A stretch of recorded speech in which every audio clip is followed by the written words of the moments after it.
Ne bucurăm să acordăm primul premiu dintre cele 3 din seara asta artistului Radu Gheorghe. Felicitări!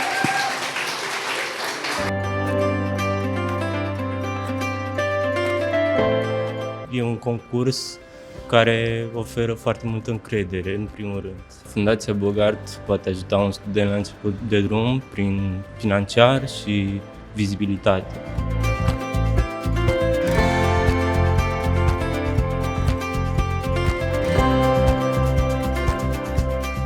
Tema concursului din anul ăsta este o temă foarte ofertantă, pentru că toată lumea acum vorbește de AI și cum poate fi el folosit sau nu. Pentru mine a fost destul de ușor, pentru că am lucrat în primul rând cu tema culturii rome pe care o folosesc de obicei. Am integrat-o în actualitate, practic.